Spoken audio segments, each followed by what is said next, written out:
So, good morning, my dear girls, once again. Again, after another week, after some wonderful days, you are back again. കഴിഞ്ഞ ക്ലാസ്സിൽ പഠിപ്പിക്കുകയല്ല നമ്മളൊരു ആക്ടിവിറ്റിയൊക്കെ ചെയ്തിരുന്നു right hope you all had a good time solving the crossword.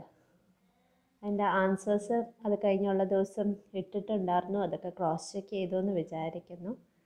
അതൊരു activity based learning experience ആയിരുന്നു. നിങ്ങൾക്കത് ഇഷ്ടപ്പെട്ടു എന്ന് ഞാൻ വിചാരിക്കുന്നു. മിസ് കുറച്ചധികം സമയമെടുത്താണ് അത് ഉണ്ടാക്കിയത്. Means I am not that very good at creating such games. Fine. So today we are continuing, but കഴിഞ്ഞ ക്ലാസ്സിൽ പറഞ്ഞ് നിർത്തിയ കാര്യമല്ല നമ്മൾ കണ്ടിന്യൂ ചെയ്യാൻ പോകുന്നത്.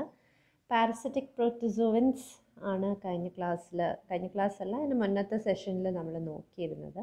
പാരസിറ്റിക് പ്രോട്ടോസോവൻസ്, കുറേ പാരസിറ്റിക് പ്രോട്ടോസോവൻസ് നമ്മൾ പഠിച്ചു. അവരുടെ ലൈഫ് ഹിസ്റ്ററി ചെറുതായിട്ടൊക്കെ നമ്മൾ നോക്കിപ്പോയി. പ്ലാസ്മോഡിയം ഇൻ ഡീറ്റെയിൽ നമുക്ക് പഠിക്കാനുണ്ട്. അത് ഇന്ന് മിസ് എടുക്കുന്നില്ല. ഇന്ന് കുറച്ചുകൂടി ഒരു ലൈറ്റർ ടോപ്പിക് ഇന്ന് എടുക്കാമെന്ന് വിചാരിച്ചു. പാരമീസിയത്തിനെ കുറിച്ച്. പാരമീസിയം ഒരു പ്രോട്ടോസോവനാണ്, വി നോ ദാറ്റ് റൈറ്റ്. അപ്പോൾ പാരമീസിയത്തിനെ കുറിച്ച് ഇൻ ഡീറ്റെയിൽ, അതിൻ്റെ ഹാബിറ്റാറ്റ്, അതിൻ്റെ ന്യൂട്രിഷൻ, അതിൻ്റെ ഫീഡിങ്, അതിൻ്റെ റീപ്രൊഡക്ഷൻ എല്ലാം നമുക്ക് ഇൻ ഡീറ്റെയിൽ പഠിക്കാനുണ്ട്. അപ്പോൾ അതിൻ്റെ കുറച്ച് ഈസിയർ ലൈറ്റർ ടോപ്പിക്സ് നമുക്കിന്ന് നോക്കിവിടാം. Fine. Paramecium as we know familiar ആയിട്ടുള്ള ഒരു പ്രോട്ടോസോവനാണ്. നമ്മുടെ ഫ്രഷ് വാട്ടർ ബോഡീസിൽ, പോണ്ടിലൊക്കെ ഓർഗാനിക് കണ്ടൻറ്റ് നല്ലോണം കാണുന്ന ഫ്രഷ് വാട്ടർ ബോഡീസിലാണ് കൂടുതലായിട്ടും കാണുന്നത്. മറൈൻ എൻവയൺമെൻറ്റിലും കാണുന്നുണ്ട്. Only requirement is organic content high ആയിട്ടുള്ള ഏരിയയിലേ കാണത്തുള്ളൂ. കാരണം ഈ ഓർഗാനിക് മാറ്ററിനെ ഡീകേ ചെയ്യാൻ എത്തുന്ന ബാക്ടീരിയനെയാണ് ഈ പാരമീസിയം എന്ന് പറഞ്ഞ സാധനം ഫീഡ് ചെയ്യുന്നത്. ഓക്കെ. പിന്നെ ഇത് പ്രധാനമായിട്ട് ഇത് ഫീഡ് ചെയ്യുന്നത് ഫാഗോസൈറ്റോസിസ് വഴിയാണ്. വേറെ കുഞ്ഞ് ജീവികളെയാണിത് കഴിക്കുന്നത്. പാരമീസിയത്തിന് ഇക്കോളജിക്കൽ ഇമ്പോർട്ടൻസ് എന്ന് പറഞ്ഞാൽ കാർബൺ സൈക്ലിങ്ങിന് ഒരു പ്രധാന ഘടകം വഹിക്കുന്നുണ്ട്. കാരണം ഈ പറഞ്ഞ പോലെ ഡീക്കേയിങ്ങിന് സഹായിക്കുന്ന ബാക്ടീരിയനെയാണിത് ഫീഡ് ചെയ്യുന്നത്. അപ്പോൾ ആ ഒരു കാർബൺ സൈക്കിൾ മെയിൻ്റനൻസിന് ഇത് സഹായിക്കുന്നുള്ളൂ. കൂടാണ്ട് it is used for several research studies like genetic research സ്റ്റഡീസിന് കൂടുതലായിട്ട് നമ്മളിതിനെ ഒരു റിസർച്ച് മോഡലായിട്ട് ഉപയോഗിക്കാറുണ്ട്. ഇതെല്ലായിടത്തും കാണുന്ന വേൾഡ് വൈഡ് ഡിസ്ട്രിബ്യൂഷൻ കാണിക്കുന്ന ഒരു ജീവിയാണ്. ഫ്രഷ് വാട്ടർ ബോഡീസിലാണ് ഇതിനെ കൂടുതലായിട്ട് നമ്മൾ കാണുന്നത്. ഓക്കെ. ആക്റ്റീവ്ലി സ്വിമ്മിങ് ആയിട്ടുള്ളൊരു ഫോമാണ്. എൻ്റെ ബോഡിയിൽ നിറയെ സീലിയ ഉണ്ടെന്ന് നമുക്കറിയാം. ആക്റ്റീവ് സ്വിമ്മിങ് എബിലിറ്റി, അതായത് ഒരു പ്ലാങ്ക്ടനെ പോലെ ചുമ്മാ ഫ്ലോട്ട് ചെയ്ത് നടക്കുകയല്ല, ആക്റ്റീവ് സ്വിമ്മിങ് പോസിബിൾ ആയിട്ടുള്ളൊരു ജീവിയാണ് ഈ പറഞ്ഞ പാരമീസിയം എന്ന് പറയുന്നത്. Then the structural peculiarities, I'll show you the figure over here. Hope you can see the figure. Structure നമുക്ക് പരിചയമുള്ളതാണ് അല്ലേ. ഇതിനെ പറയുന്നത് സ്ലിപ്പർ ആനിമൽ ക്യൂൾ എന്നാണ്. ഒരു സ്ലിപ്പർ ഷേപ്പ് ആയതുകൊണ്ടാണ് ഞാൻ അങ്ങനെ പറയുന്നത്. അതിൻ്റെ ഒരറ്റം ബ്ലണ്ടാണ്, മറ്റേ അറ്റം മോറുലെസ് കുറച്ചുകൂടെ ഒരു പോയിൻറ്റഡ് ആയിട്ട് വരുന്ന ഒരറ്റമാണ്. പിന്നെ രണ്ട് ന്യൂക്ലിയസ് ഉണ്ടെന്ന് നമുക്ക് കാണാം. ഒരു മാക്രോ ന്യൂക്ലിയസും മൈക്രോ ന്യൂക്ലിയസും. മാക്രോ ന്യൂക്ലിയസ് സൊമാറ്റിക് അല്ലെങ്കിൽ വെജിറ്റേറ്റീവ് ഫങ്ഷൻസിനെയാണ്, ബോഡിയുടെ ബാക്കി ഗ്രോത്ത് അങ്ങനെയുള്ള ഫങ്ഷൻസിനെയാണ് നിയന്ത്രിക്കുന്നത്. മാക്രോ ന്യൂക്ലിയസും. Micro, the smaller one is controlling അത് റീപ്രൊഡക്റ്റീവ് പാർട്ട്. പിന്നെ കോൺട്രാക്റ്റൈൽ വാക്യൂളുണ്ട്. ഇതൊക്കെയാണ് എൻ്റെ ബോഡിയിൽ. ഈ കാണുന്ന ഈ സൈഡിൽ ഒബ്ലീക്കായിട്ട് കാണുന്ന അതിൻ്റെ ഓറൽ ഗ്രൂവാണ്, ഫുഡ് എടുക്കുന്ന ഓറൽ ഗ്രൂവാണ് കാണുന്നത്. ഓക്കെ. സോ ഇതൊക്കെയാണ് പ്രധാനമായിട്ടും. പിന്നെ ഒരു സ്ട്രക്ചർ, അതിൻ്റെ കാര്യം കൂടെ പറയാൻ വിട്ടുപോയി. പടത്തിൽ it won't be that clear. അതിൻ്റെ സൈറ്റോപ്ലാസത്തിൽ കാണുന്ന വേറൊരു ഇമ്പോർട്ടൻറ്റ് സ്ട്രക്ചറാണ് ട്രൈക്കോസിസ്റ്റ്. ഇതിൻ്റെ ഓർഗൻ ഓഫ് ഡിഫെൻസുമാണ് ആങ്കറേജ്. ഈ പാരമീസിയ എപ്പോഴും സ്വിം ചെയ്തുകൊണ്ടിരിക്കുക എന്ന് പറഞ്ഞല്ലോ, അതിന് ഏതെങ്കിലും സർഫസിൽ പോയി പറ്റി പിടിച്ചിരിക്കണമെങ്കിൽ ഈ ട്രൈക്കോസിസ്റ്റ് ഒരു ആങ്കറായിട്ടൊരു കൊളുത്ത് പോലെ ആക്ട് ചെയ്താണ് അത് പോയി കൊളുത്തി പിടിച്ചിരിക്കുന്നത്. കൂടാണ്ട് ഡിഫെൻസീവ് ഓർഗനായിട്ടും പറഞ്ഞ ട്രൈക്കോസിസ്റ്റ് ഫങ്ഷൻ ചെയ്യുന്നുണ്ട്. ഇനി ഇതിൽ കാണിച്ചിരുന്നു ഓറൽ ഗ്രൂവ് അല്ലേ, ഒരു ഒബ്ലീക്കായിട്ട് ഇങ്ങനെ ചെരിഞ്ഞ് കയറി വരുന്ന ഒരു ഓറൽ ഗ്രൂവ് ഉണ്ടെന്ന് പറഞ്ഞു. അപ്പോൾ ഈ മൗത്ത് വരുന്ന പൊസിഷൻ വെച്ച് ഈ പാരമീസിയത്തിന് ഇതിൻ്റെ സൈഡ്സ് ഓറൽ സൈഡെന്നും അബോറൽ സൈഡെന്നും നമ്മൾ വിളിക്കും. ഓറൽ ഗ്രൂവ് വരുന്ന സൈഡാണ് ഓറൽ സർഫസ് അല്ലെങ്കിൽ ഓറൽ സൈഡ് എന്ന് പറയുന്നത്. ഓറൽ മൗത്ത് ഇല്ലാത്ത സൈഡിനെ അബ് ഓറൽ, ABORAL, അബോറൽ സൈഡ് അല്ലെങ്കിൽ മൗത്ത് ഇല്ലാത്ത റീജിയൻ എന്ന് പറയും. ഫൈൻ. അപ്പോൾ ഈ വെൻട്രൽ സർഫസിലാണ് ഇങ്ങനെയാണ് പാരമീസിയ ഇരിക്കുന്നത്. എങ്ങനെ എൻ്റെ താഴെ ഭാഗത്തായിരിക്കും വെൻട്രൽ സൈഡാണ് ഈ പറഞ്ഞ ഓറൽ സൈഡ് അല്ലെങ്കിൽ മൗത്ത് വരുന്ന സൈഡ്. വെൻട്രൽ സർഫസിലാണ് ഓറൽ ഗ്രൂവ് കാണുന്നത്. അതൊരു ഷാലോ ആയിട്ടുള്ള ഒബ്ലിക്ക്, ഇച്ചിരി ഡയഗണലി ഉള്ളിലേക്ക് കയറിപ്പോകുന്ന ഒരു ഡിപ്രഷനാണ്, ഒരു ഷാലോ ഡിപ്രഷനാണ്. ഏകദേശം ബോഡിയുടെ മിഡിൽ റീജിയനിൽ നിന്ന്, as you see over here, ഏകദേശം മിഡിൽ റീജിയനിൽ നിന്നാണ് സ്റ്റാർട്ട് ചെയ്യുന്നത് ആൻഡ് ഒബ്ലിക്സ്ലി സ്ലാൻഡിങ് ആയിട്ട് ഉള്ളിലേക്ക് കയറിപ്പോവുകയാണ്. പിന്നെ നമ്മൾ കാണുന്നതെന്ന് പറഞ്ഞാൽ ഈ പാരമീസിയത്തിൻ്റെ ചുറ്റിക്കൊണ്ട് അതിനൊരു മെംബ്രെയിൻ ഉണ്ട്. ഓക്കെ, ഒരു ലിമിറ്റിംഗ് മെംബ്രെയിൻ ഉണ്ട്. അതിനെ പെലിക്കിൾ എന്ന് വിളിക്കുന്നു. ഫൈൻ. ഈ പെലിക്കിൾ ഒരു ക്യൂട്ടിക്കുലർ, ഇലാസ്റ്റിക് ആയിട്ടുള്ളൊരു ക്യൂട്ടിക്കുലർ മെംബ്രെയിനാണ്.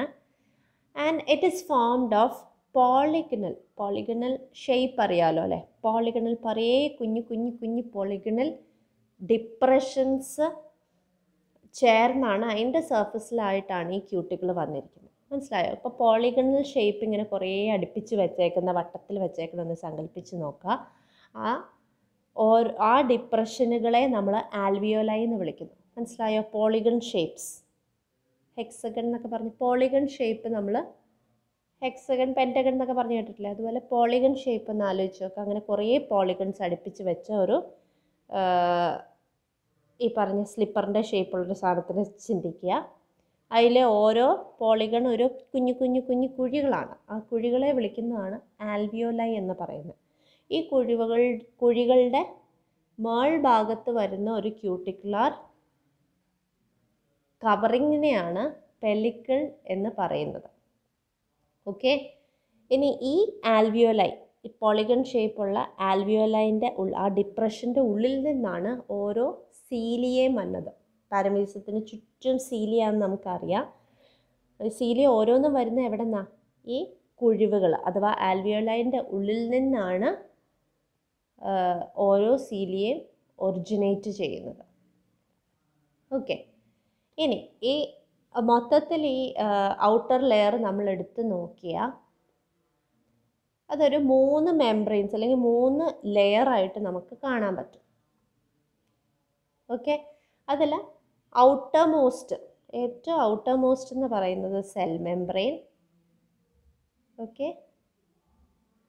നെക്സ്റ്റ് എന്ന് പറയുന്നത് ഔട്ടർ മോസ്റ്റ് സെൽ മെംബ്രെയിൻ. അടുത്തതെന്ന് പറയുന്നത് ആൽവിയോലാർ മെംബ്രെയിൻ. ഈ പറഞ്ഞ കുഴിയില്ലേ, ആ കുഴിയുടെ ലിമിറ്റിംഗ് മെംബ്രെയിനായ ഔട്ടർ ആൽവിയോലൈ മെംബ്രെയിൻ. ആ കുഴിയുടെ ഉള്ളിലത്തെ ഭാഗം കണ്ടിന്യൂസ് ആയിട്ട് നോക്കിയാൽ അതൊരു മെംബ്രെയിനായിട്ട് വരില്ലേ. അപ്പോൾ inner alveolar membrane, outer cell membrane. Cell മെംബ്രെയിനാണ് ഏറ്റവും പുറത്ത്. അത് കഴിഞ്ഞ് ഈ ആൽവിയോലൈ തന്നെ എടുത്താൽ അതിൻ്റെ മേളിലത്തെ എല്ലാം കൂടെ ചേർന്ന പല ആൽവിയോലൈൻ്റെ മേളിലത്തെ ലിമിറ്റിംഗ് മെംബ്രെയിൻസ് ചേർന്ന ഔട്ടർ ആൽവിയോലൈൻ മെംബ്രെയിൻ, ഇന്നർ ആൽവിയോലൈൻ മെംബ്രെയിൻ. ഇതിൻ്റെയൊക്കെ പുറത്താണ് നമ്മുടെ പെലിക്കിൾ ഇരിക്കുന്നത്. ഓക്കെ. അപ്പോൾ വാളിൻ്റെ അല്ലെങ്കിൽ പാരമീസിയത്തിൻ്റെ ബൗണ്ടിങ് ആ ഒരു മെംബ്രെയിൻ്റെ സ്ട്രക്ചർ മനസ്സിലായല്ലോ. 3 ലെയറായിട്ടാണത് കിടക്കുന്നത്. ഈ ബോഡി ചുറ്റും നിറയെ സീലിയ ഉണ്ടെന്ന് നമ്മൾ പറഞ്ഞു. നിറയെ ടൈനി പ്രൊജക്ഷൻസ് ആണ് ഈ സീലിയ എന്ന് പറയുന്നത്. വളരെ ഫൈൻ പ്രൊജക്ഷൻസ് ആണ്. ഇത് ഓൾമോസ്റ്റ് എല്ലാ ഭാഗത്തും യൂണിഫോം ലെങ്ത് ആയിട്ടാണ് കാണുന്നത്, except in the posterior end. Caudal tuft എന്ന് പറഞ്ഞ് ഫോം ചെയ്യുന്ന പോസ്റ്റീരിയർ ഭാഗത്ത് ആൻറ്റീരിയർ ഭാഗത്തല്ല, പോസ്റ്റീരിയർ ഭാഗത്ത് മാത്രം സീലിയയുടെ ലെങ്ത് ഇച്ചിരി കൂടുതലാണ്. ആ ലെങ്ത് കൂടിയ ആ ഒരു ഗ്രൂപ്പ് ഓഫ് സീലിയയ്ക്ക് കോഡൽ ടഫ്റ്റ് എന്ന് വിളിക്കുന്നു. സാധാരണ സീലിയയുടെ പോലത്തെ സ്ട്രക്ചർ അല്ലെങ്കിൽ യൂക്യാരിയോട്ടിക് ഫ്ലജല്ലയുടെ പോലത്തെ ഒരു അൾട്രാ സ്ട്രക്ചറാണ് ഇതിനും ഫണ്ടമെൻ്റലായിട്ട് ഈ പറഞ്ഞ സീലിയനും പാരമീസിയത്തിൻ്റെ സീലിയയിലും കാണുന്നത്. സീലിയയുടെ ഒരു സ്ട്രക്ചർ നമ്മളൊരു ഡീറ്റെയിൽ നമ്മൾ നോക്കിയാൽ ഇതിൻ്റെ മാട്രിക്സ് ഉൾഭാഗം എന്ന് പറഞ്ഞാൽ ഇച്ചിരി ഫ്ലൂയിഡിയാണ്. This is also covered by a membranous sheet. ഈ covering membrane will be continuous with പാരമീസിയത്തിൻ്റെ ബോഡി കവറിങ് മെംബ്രെയിൻ ഇല്ലേ, ആ മെംബ്രെയിനും സീലിയയുടെ ഔട്ടർ മെംബ്രെയിനസ് ഷീറ്റും കണ്ടിന്യൂസ് ആയിട്ടാണ് പോകുന്നത്. മാട്രിക്സ് ഉണ്ടെന്ന് പറഞ്ഞു, ഫ്ലൂയിഡിയാണ്. ഫ്ലൂയിഡി മാട്രിക്സിൻ്റെ ഉള്ളിൽ 9 പെരിഫറൽ ലോൺജിറ്റ്യൂഡിനൽ ഫൈബേഴ്സ് ഉണ്ട്. സെൻട്രൽ ഫൈബേഴ്സും ഉണ്ട്, ബട്ട് പെരിഫറൽ ലോൺജിറ്റ്യൂഡിനൽ ഫൈബേഴ്സ് 9 ആണ് കാണുന്നത്. ഓക്കെ, ഇതാണ് ഇതിൻ്റെ ഒരു സ്ട്രക്ചറൽ ഡീറ്റെയിൽ എന്ന് പറഞ്ഞാൽ ഇത്രയും കാര്യങ്ങളാണ് നമ്മൾ അറിഞ്ഞിരിക്കേണ്ടത്. പിന്നെ അതിൻ്റെ ഭാഗങ്ങൾ നമ്മൾ ഇനി നോക്കുന്നുണ്ട്. Then again we are coming back to the oral groove. ഇങ്ങനെ സ്ലാൻറ്റിംഗ് ആയിട്ട് മിഡിൽ റീജിയനിൽ നിന്ന് സ്ലാൻറ്റ് ചെയ്ത് ഉള്ളിലേക്ക് കയറിയൊരു സ്ട്രക്ചറായിരുന്നു ഓറൽ ഗ്രൂവ്. വെൻട്രൽ സൈഡിലാണ് കിടക്കുന്നത്. ആ ഓറൽ ഗ്രൂവിൻ്റെ പ്രസൻസ് വെച്ചിട്ടാണ് നമ്മൾ അബോറൽ സൈഡാണോ ഓറൽ സൈഡാണോ എന്നതൊക്കെ നമ്മൾ പറയുന്നത്. ആ ഓറൽ ഗ്രൂവ് ഓപ്പൺ അപ്പ് ചെയ്യുന്ന ആ ഒരു റീജിയൻ, ആ ട്യൂബുലാർ സ്ട്രക്ചറിന് നമ്മൾ പറയുന്ന പേരാണ് vestibule. Vestibule. Okay, that vestibule or tubular portion, it opens into a cavity called the buccal cavity, which in turn pharynx, നമ്മുടെ ഫാരിങ്സിന് അല്ലെങ്കിൽ ഹയർ ഓർഗാനിസത്തിന് ഫാരിങ്സിന് സിമിലർ ആയിട്ടുള്ളൊരു റീജിയൻ ആണ്. സൈറ്റോഫാരിങ്സ് അല്ലെങ്കിൽ ഗള്ളറ്റ് വഴി അത് നെക്സ്റ്റ് ഓപ്പണിംഗ് ആണ് സൈറ്റോഫാരിങ്സ്, അല്ലെങ്കിൽ നെക്സ്റ്റ് റീജിയൻ ആണ് സൈറ്റോഫാരിങ്സ് എന്ന് പറയുന്നത്. അത് ഓപ്പൺ അപ്പ് ചെയ്യണത് സൈറ്റോസ്റ്റോം വഴിയാണ്. ആൻഡ് ഫൈനലി ഈ സൈറ്റോഫാരിങ്സ് ഓപ്പൺ അപ്പ് ചെയ്യുന്നത് ഫുഡ് വാക്യൂളിലേക്കാണ്. ഫുഡ് വാക്യൂളിലേക്കായിരിക്കും ഇത് ഫാഗോസൈറ്റോസിസ് വഴി നേടിയെടുക്കുന്ന, ക്യാപ്ചർ ചെയ്തെടുക്കുന്ന ഭക്ഷണങ്ങൾ ഡെപ്പോസിറ്റ് ചെയ്യുന്നത് ഫുഡ് വാക്യൂളിലേക്ക് ആയിരിക്കും. ഈ വെസ്റ്റിബുലാർ റീജിയൻ, സൈറ്റോഫാരിങ്സ് റീജിയൻ, അവിടെയൊക്കെ നിറയെ സീലിയ ഉണ്ട് താനും. ഈ സീലിയയുടെ ബീറ്റിംഗ് വഴിയായിരിക്കും ഉള്ളിലേക്ക് ഫുഡ് നീങ്ങി പോകുന്നത്. Okay, hope that part is also clear. ആ ഒരു കുഞ്ഞു ട്യൂബിനെ വെസ്റ്റിബ്യൂൾ എന്ന് പറയുന്നു. That opens it into the buccal cavity. That in turn opens up into the cytopharynx through an opening called, സൈറ്റോഫാരിങ്സിലേക്ക് തുറക്കുന്ന ഓപ്പണിങ്ങിൻ്റെ പേരാണ് സൈറ്റോസ്റ്റോം. ഇതെല്ലാം കൂടെ ഫൈനലി സൈറ്റോഫാരിങ്സ് ഓപ്പൺ അപ്പ് ചെയ്ത് ഫുഡ് ഫൈനലി ആ പാരമീസിയത്തിൻ്റെ ഉള്ളിൽ കൊണ്ടുപോയി ഡെപ്പോസിറ്റ് ചെയ്യുന്ന സ്ഥലമാണ് ഫുഡ് വാക്യൂൾ എന്ന് പറയുന്നത്. അവിടെ ഡൈജഷനൊക്കെ കഴിഞ്ഞ് വേസ്റ്റ് എക്സ്ക്രീറ്റ് ചെയ്ത് കളയുന്ന അല്ലെങ്കിൽ ഇജക്റ്റ് ഔട്ട് ചെയ്യുന്ന ഓപ്പണിങ്ങിൻ്റെ പേരാണ് അത്. At the time of ejection, at the time of excretion മാത്രമേ അത് ഓപ്പൺ അപ്പ് ആവത്തുള്ളൂ. അതിനാണ് സൈറ്റോപൈജ് അല്ലെങ്കിൽ സൈറ്റോപ്രോക്റ്റ് എന്ന് പറയുന്നത്. അപ്പോൾ മാത്രം ഒരു മിനിയേച്ചർ സെൽ ഏനസ് എന്ന് പറയാം, ആവശ്യമുള്ളപ്പോൾ മാത്രം വിസിബിൾ ആവുന്ന opening. Fine. Now we are moving on to the internal structures. As we said, ഇതിനൊരു ലിമിറ്റിംഗ് മെംബ്രെയിൻ ഉണ്ട്, അതിൻ്റെ പുറത്ത് പെലിക്കിൾ ഉണ്ട്. ഈ മെംബ്രെയിൻ പറയുന്നത് തന്നെ 3 ആയിട്ട് നമുക്ക് വേണമെങ്കിൽ ഡിവൈഡ് ചെയ്ത് കാണാവുന്നതാണ്. സെൽ മെംബ്രെയിൻ, പിന്നെ ഒരു outer alveolar membrane, inner alveolar membrane. ഈ ആൽവിയോലൈ എന്ന് പറഞ്ഞ ആ പോളിഗണൽ ഡിപ്രഷനിൽ നിന്നാണ് സീലിയൊക്കെ വന്നേക്കുന്നത് നമ്മൾ പറഞ്ഞു. ഓക്കെ, ഇനി വിത്തിൻ ദ മെംബ്രെയിൻ ആണ് കാണുന്നത്, ഇന്നർ ടു ദ മെംബ്രെയിൻ ആണ് നമ്മൾ സൈറ്റോപ്ലാസം കാണുന്നത്. അതിന് ക്ലിയർ ആയിട്ട് എക്ടോപ്ലാസം എൻഡോപ്ലാസം എന്ന ഡിഫറൻസിയേഷൻ കാണുന്നുണ്ട്. ഓക്കെ, അല്ല എക്ടോപ്ലാസം റീജിയനിൽ കാണുന്ന കാര്യങ്ങളാണ് ആദ്യം നമ്മൾ നോക്കാൻ പോകുന്നത്. എക്ടോപ്ലാസത്തിൽ കാണുന്നത് പ്രധാനമായിട്ടും ഇൻഫ്രാസീലിയറി സിസ്റ്റം. ഓക്കെ, ആ സീലിയയുടെ ഭാഗമായിട്ട് വരുന്ന സീലിയയുടെ ബേസൽ പാർട്സ് ഒക്കെ വരുന്ന സ്ഥലമാണ് എക്ടോപ്ലാസം എന്ന് പറയുന്നത്. അത് കൂടാണ്ട് കാണുന്ന ഒരു സ്ട്രക്ചറാണ് ട്രൈക്കോസിസ്റ്റം. അല്ലെങ്കിൽ ഡിഫെൻസീവ് ആൻഡ് ഒഫെൻസീവ് ഓർഗൻസ് മാത്രമല്ല ആങ്കറേജിന് സഹായിക്കുന്ന ഒരു സ്ട്രക്ചർ കൂടിയാണ് ട്രൈക്കോസിസ്റ്റം എന്ന് പറയുന്നത്. ഇതും എക്ടോപ്ലാസത്തിലാണ് കാണുന്നത്. അപ്പോൾ അതിൻ്റെ ഡീറ്റെയിൽസ് കൂടി നമ്മൾ ഇന്ന് നോക്കുന്നുണ്ട്. ഫൈൻ. അപ്പോൾ നിങ്ങൾ വിചാരിക്കും എൻഡോപ്ലാസത്തിൽ എന്താ കാണുന്നത്? എൻഡോപ്ലാസത്തിലെ ബാക്കി എല്ലാ ഓർഗനൽസും കാണുന്നത് എൻഡോപ്ലാസത്തിലാണ്. Mitochondria, nucleus, Golgi bodies, ribosome, reserve food, ഈ പറഞ്ഞ എന്താണ് ഫുഡ് വാക്യൂള്, കോൺട്രാക്ടൈൽ വാക്യൂൾസ് എല്ലാം കാണുന്നത് എൻഡോപ്ലാസത്തിലായിരിക്കും കാണുന്നത്. ഇൻഫ്രാസീലിയറി സിസ്റ്റം. ഇൻഫ്രാസീലിയറി സിസ്റ്റം കാണുന്നത് ഈ ആൽവിയോലൈൻ്റെ തൊട്ട് താഴെ, പെലിക്കുലാർ ആൽവിയോലൈൻ്റെ തൊട്ട് താഴെയായിട്ടുണ്ട് ഇൻഫ്രാസീലിയറി സിസ്റ്റം കാണുന്നത്. ബേസൽ ബോഡീസും കൈനറ്റോഡെസ്മാറ്റ എന്ന് പറഞ്ഞ രണ്ട് സ്ട്രക്ചേഴ്സ് ചേർന്നാണ് ഇൻഫ്രാസീലിയറി സിസ്റ്റം ഉണ്ടാക്കിയേക്കുന്നത്. അപ്പോൾ ഇത് രണ്ടും എന്താണെന്ന് നമുക്ക് മനസ്സിലാക്കേണ്ടതുണ്ട്. ബേസൽ ബോഡി എന്ന് പറയുന്നത് സിമ്പിളാണ്. ഓരോ സീലിയത്തിൻ്റെയും ഓരോ സീലിയ എന്ന് പറഞ്ഞ സ്ട്രക്ചർ ഒരു ഡിപ്രഷനിൽ നിന്ന്, ആൽവിയോലയിൽ നിന്നാണ് അത് പുറത്തേക്ക് വന്നേക്കണമെന്ന് പറഞ്ഞല്ലോ. ആ ആൽവിയോലൈൻ്റെ ഉള്ളിൽ അല്ലെങ്കിൽ അതിൻ്റെ താഴെയായിട്ട് ബിനിത്ത് ഇറ്റ് ഒരു ഒറിജിൻ പോയിൻ്റ് കാണും. ഓക്കെ, അത് ഒറിജിനേറ്റ് ചെയ്ത ഒരു തിക്കൻഡ് ആയിട്ടുള്ള ഒരു ബേസൽ ബോഡി അല്ലെങ്കിൽ ഒരു ബേസൽ സ്ട്രക്ചറിനെയാണ് കൈനറ്റോസോം അല്ലെങ്കിൽ ബേസൽ ബോഡി എന്ന് നമ്മൾ പറയുന്നത്. ട്യൂബ് ലൈക്ക് തിക്കൻഡ് ബേസ് സ്ട്രക്ചറിനെയാണ് ഈ പറഞ്ഞ ബേസൽ ബോഡി ഓർ കൈനറ്റോസോം എന്ന് പറയുന്നത്. ബേസൽ ബോഡീസ് സെൽഫ് ഡ്യൂപ്ലിക്കേറ്റ് ചെയ്യാൻ, സ്വന്തമായിട്ട് റെപ്ലിക്കേറ്റ് ചെയ്യാൻ, ഡ്യൂപ്ലിക്കേറ്റ് ചെയ്യാൻ, മൾട്ടിപ്ലൈ ചെയ്യാൻ കഴിവുള്ള യൂണിറ്റ്സ് ആണ്.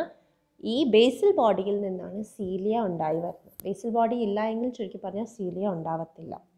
ബേസൽ ബോഡി റെപ്ലിക്കേറ്റ് ചെയ്താണ് അതിൽ നിന്നാണ് സീലിയ എന്ന സ്ട്രക്ചർ ഉണ്ടായി കയറുന്നത്.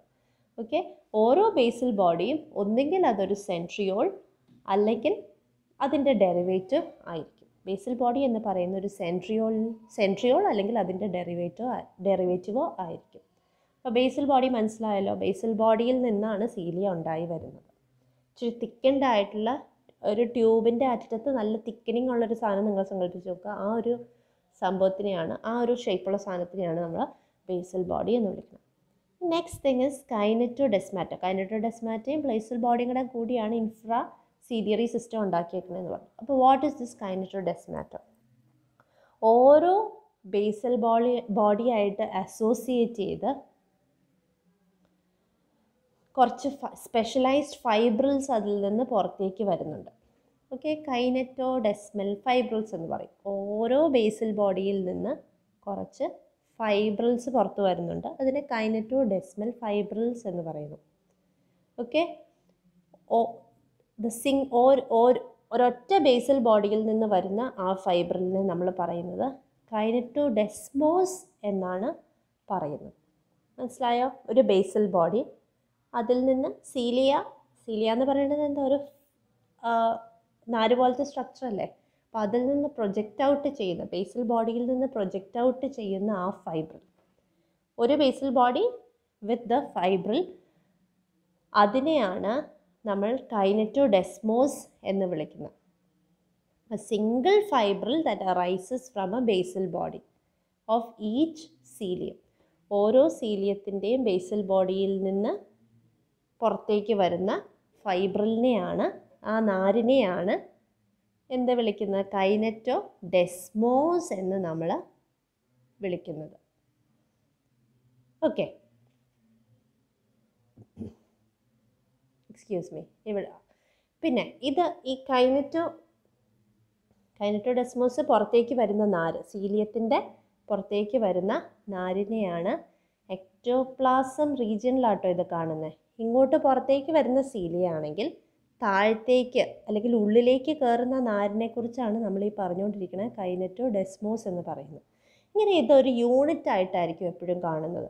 അടുത്തടുത്തുള്ള കൈനറ്റോഡെസ്മോസ് എല്ലാം തമ്മിൽ കണക്റ്റഡ് ആയിട്ടായിരിക്കും കാണുന്നത്. അതിനെ എല്ലാം കൂടെ കണക്ട് ചെയ്തിരിക്കുന്ന ആ ഒരു യൂണിറ്റിനെ, ആ ഒരു എൻറ്റിറ്റിനെ നമ്മൾ വിളിക്കുന്നതാണ് കൈനറ്റി. ഓക്കെ, അത് യൂഷ്വലി 5 എണ്ണമായിട്ടായിരിക്കും കണക്റ്റഡ് ആയിട്ടിരിക്കുന്നത്. മനസ്സിലായോ? അതായത് 5 സീലിയയുടെ താഴത്തേക്കുള്ള ഫൈബ്രിൽസ് ഒരുമിച്ച് അങ്ങോട്ടും ഇങ്ങോട്ടും ഒക്കെ കണക്റ്റഡ് ആയിട്ട് 5 ചേർന്ന് കണക്റ്റഡ് ആയിട്ടിരിക്കുന്നു. ആ കണക്റ്റഡ് യൂണിറ്റിനെ വിളിക്കുന്നതാണ് കൈനറ്റി. ഒരു പടം കാണിച്ചു തരാം. Are you able to see this? നിങ്ങൾക്ക് പടം ഇട്ട് തരാം. ഇങ്ങനെ polygonal structures, okay, polygonal structures ആണ് കാണിച്ചേക്കുന്നത്. ആൻഡ് ഓരോന്നിൽ നിന്നും പുറത്തേക്ക് എക്സ്റ്റേണലി പ്രൊജക്റ്റ് ഔട്ട് ചെയ്യുന്നതാണ് സീലിയ. ബ്ലാക്ക് കളർ മേളിയിട്ട് കാണിച്ചേക്കുന്നത്. അതിൻ്റെ താഴത്തേക്ക് വന്നേക്കുന്ന ബ്ലാക്ക് കളർ കണ്ടോ? അതായിരിക്കും നമ്മൾ ഈ പറഞ്ഞുകൊണ്ടിരിക്കുന്ന കൈനറ്റോഡെസ്മൽ ഫൈബ്രിൽ എന്ന് പറയുന്ന ഓരോന്നിൽ നിന്നും താഴത്തേക്ക് വരുന്നത്. അത് തമ്മിലുള്ള കണക്ഷനും കണ്ടോ? You are being connected. അങ്ങനെ 5 സച്ച് യൂണിറ്റ്സ് കണക്റ്റഡ് ആയിരിക്കും. 5 യൂണിറ്റിനെ ടുഗെദർ നമ്മൾ വിളിക്കുന്നതാണ് കൈനറ്റി. ചുരുക്കി പറഞ്ഞാൽ ഇതെല്ലാം കൂടെ കണക്റ്റഡ് ആയതുകൊണ്ടാണ് സീലിയ, പാരമീസിയത്തിൻ്റെ സീലിയ ഓരോന്നും തോന്നിയ പോലെയല്ല ബീറ്റ് ചെയ്യുന്നത്. It beats as a unit. ഈ കൈനറ്റി ഒരു യൂണിറ്റ് ആയിട്ടാണ് ഫങ്ഷൻ ചെയ്യുന്നത്. വെൻ ഇറ്റ് ബീറ്റ്സ് ഇതെല്ലാം കൂടെ ഒരുമിച്ചായിരിക്കും, ഒരു സിൻക്രണസ് ആയിട്ടുള്ളൊരു മൂവ്മെൻ്റ് ആയിരിക്കും ഇത് നടത്തുന്നത്. Next we are moving on to trichocyst. Trichocyst എന്താണെന്ന് നമ്മൾ ഓൾറെഡി പറഞ്ഞു കഴിഞ്ഞിരുന്നു. എന്തായിരുന്നു? ഡിഫെൻസിന് സഹായിക്കുന്ന സ്ട്രക്ചേഴ്സാണ്. കൂടാണ്ട് ആങ്കറേജിനും സഹായിക്കുന്നുണ്ട്. എവിടെയാണ് കാണുന്നത്? എക്ടോപ്ലാസത്തിലാണ് കാണുന്നത്. റോഡ് ലൈക്ക് ഓർഗനൽസ് ആണ്. അതിനൊരു ഷാഫ്റ്റ്, ഒരു പിടി പോലത്തെ ഒരു ഭാഗമുണ്ട്.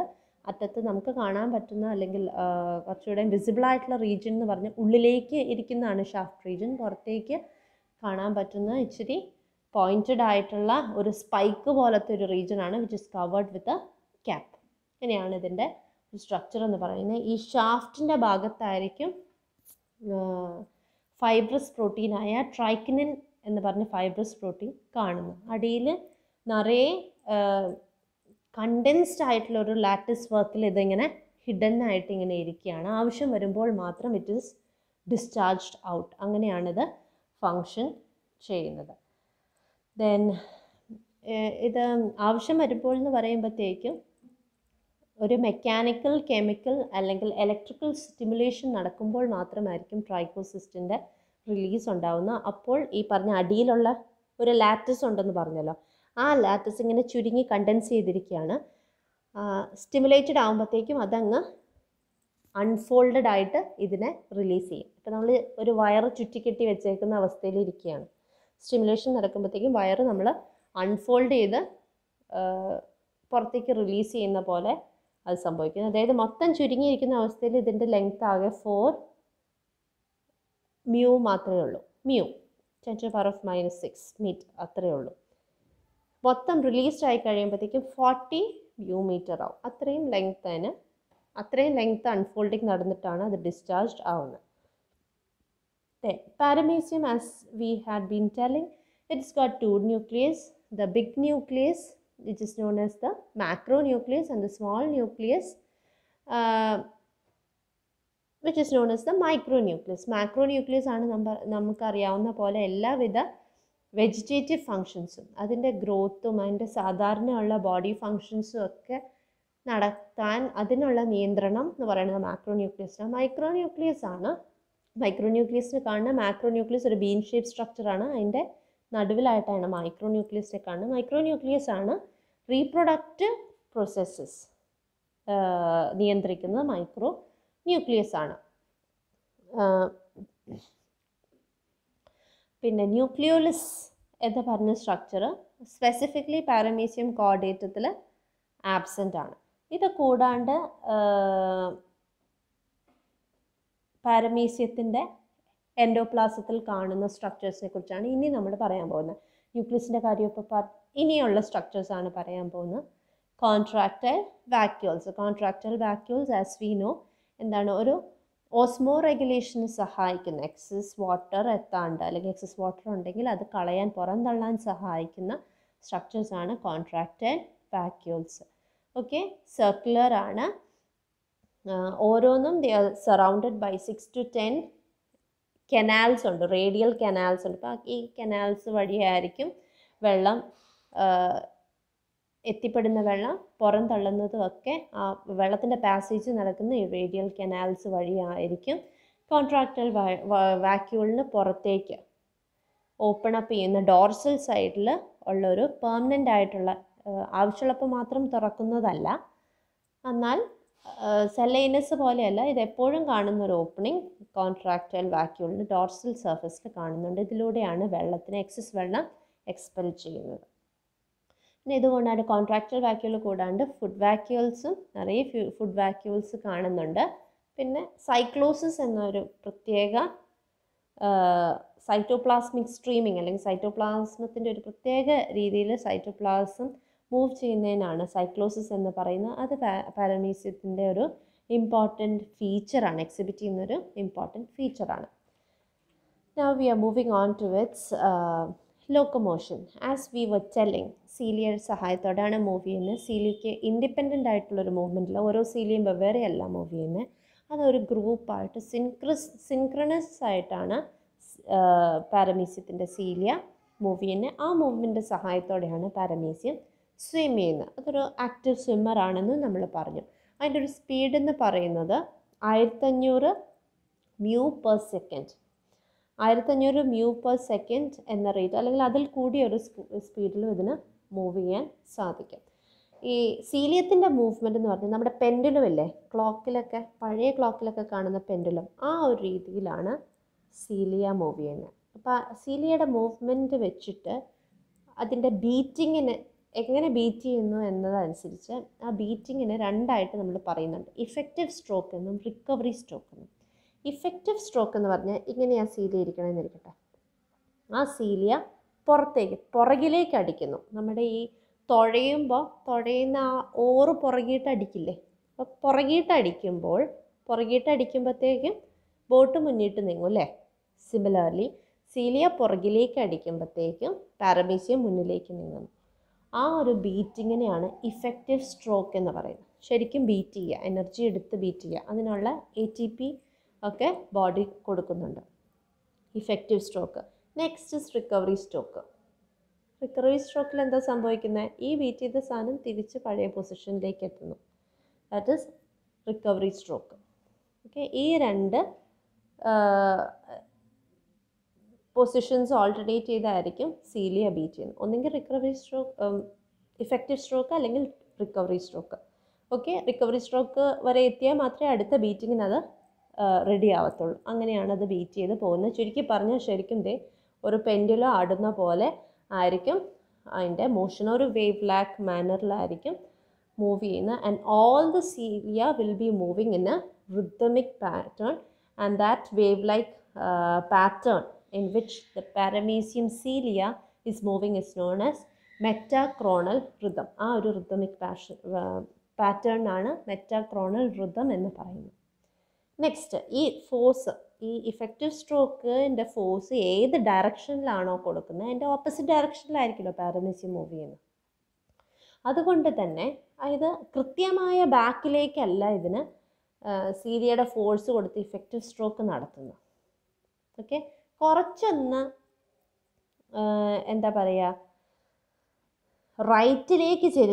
കുറച്ച് റൈറ്റിലേക്ക് ചെരിഞ്ഞാണ് സീലിയ ബീറ്റ് ചെയ്യണം. ആദ്യം ബീറ്റ് ചെയ്യണത് ഇച്ചിരി ഒന്ന് റൈറ്റിലേക്ക് ചെരിഞ്ഞാണ് ബീറ്റ് ചെയ്യുന്നത്. അതുകൊണ്ട് തന്നെ ആനിമൽ മുന്നോട്ട് മൂവ് ചെയ്യുമ്പോഴത്തേക്കും ഇച്ചിരി ലെഫ്റ്റിലേക്ക് ചെരിഞ്ഞായിരിക്കും മൂവ് ചെയ്യുന്നത്.